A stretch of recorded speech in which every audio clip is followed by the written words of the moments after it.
Hey guys, another vlog. Looks like some of the parts are starting to come in. This is the regulator. It's a 12 to 5 volt 3 amp max. Right off the bat, I love it. It's nicely potted, as you can see, and you can set it sideways like that, so it's very slim. The leads are longer than I suspected, which I'm not complaining about. Actually, I like that because I can put it in different areas of the bike. But we're going to run a quick test just to make sure it actually works. I also got a pump in, 12 volts, which I already tested. It works. Down the road, we're going to test it with different fluids. I would like to try it with a mineral oil, see if it'll pump that. I know it'll pump water. So, but anyway, let's. I want to power up my phone and the Adreno, the Adreno, whatever you want to call it, just to see if it'll actually do it. Okay, my phone. Oh wait, my phone's. I gotta get the other. This is the wrong adapter for it. Well, actually, you know what? We'll just try and charge my phones, my headphones. The light comes on, then it's working.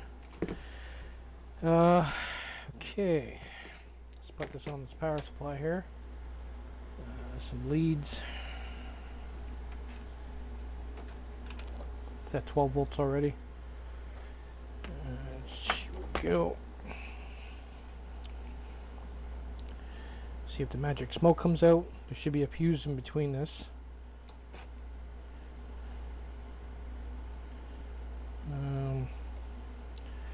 Right off the bat, draws about less than a milliamp. Okay. Plug the headphones in. Right away, the light comes on. So it's charging. It's drawing 0.60, or I'd say 59 milliamp. All right.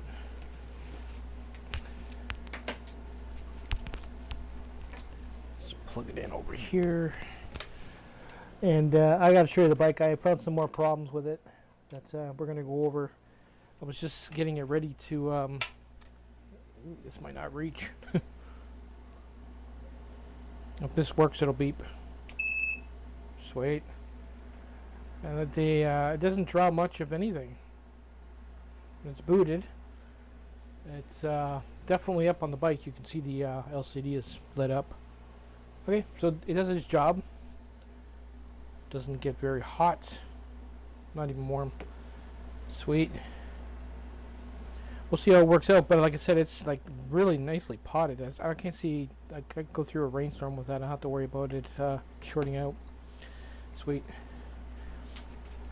All right, we're gonna leave that running for a bit, just to test it. What else are we gonna do? Oh, I was gonna show you the bike. Some issues I found with the bike. Okay, so I was still working on the rat wire, as you can see. Move here.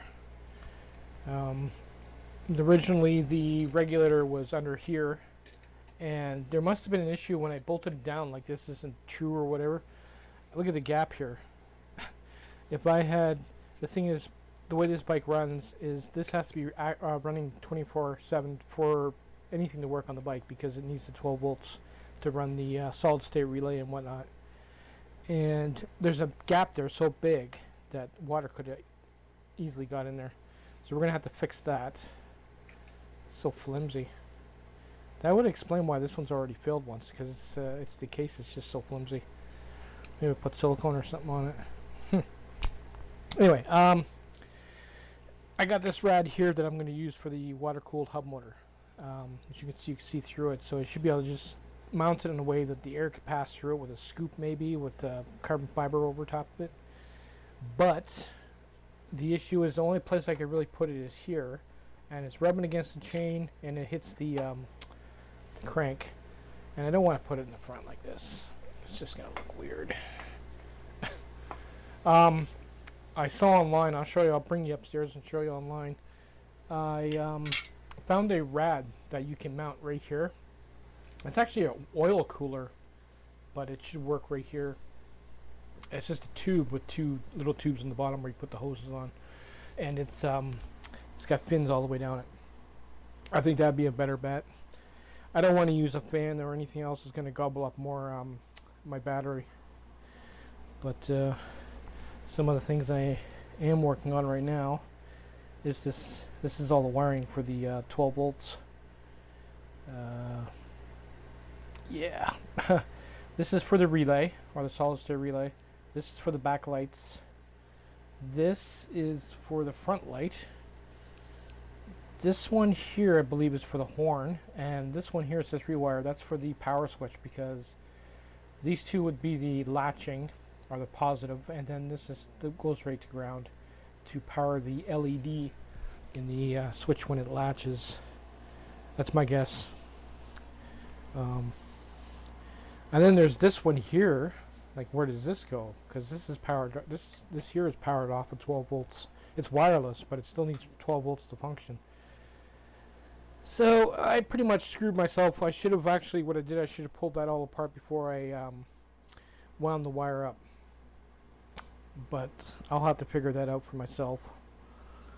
So I won't be able to test that regulator today until I figure this out. This is the old one I had, the DC to DC, but this one's a booster. It's not a. It doesn't go below 12 volts, which I didn't know. As you can see, I potted it. Probably use it for something else. If I can rip it out of that container. I'll have to chisel it away to get the wires off, but well, it is what it is. So that rad's out. Save that for something else. Anyway, I'll take you upstairs, and oh, actually, no, I could probably do it here on this computer.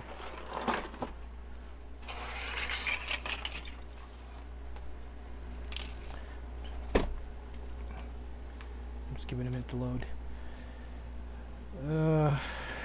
Yeah.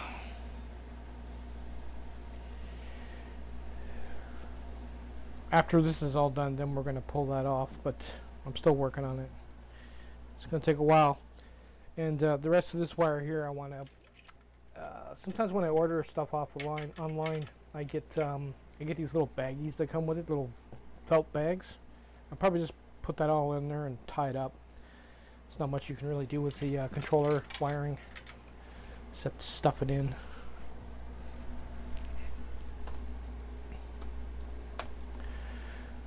Alright. Have to bear with me, this computer's really slow. I put Windows 10 on it, which I shouldn't have done. Still running pretty cool. Well, it doesn't even heat up, this regulator. Not even warm.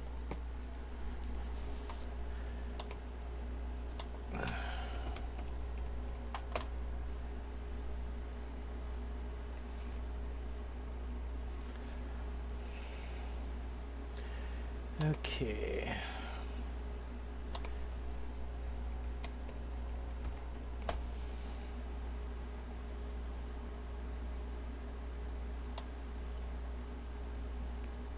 There it is. Didn't take much. Well, I mean, I saw one way cheaper than that. It was like $40. But you get the idea. It's just basically a tube.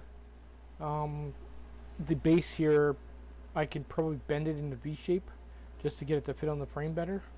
But I mean, that's good enough. It's gonna cool the liquid, especially when you're flying along. So sweet. So we'll try that out. So that's about it for the update on the bike. Once I get this all squared away and put the regulator, I'll have to, like I said, I'll have to pull it apart. Actually, we could probably just pull this right off now. Have a quick look at it.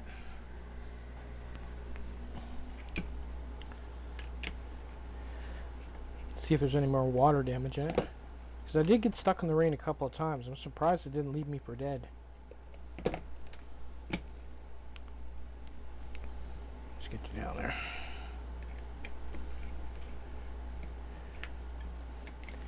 Now I posted one on my Facebook that I was thinking of picking up, but if I can repair this one, I'll save myself some money. Yeah, it got a little bit of water in there. You can see some staining.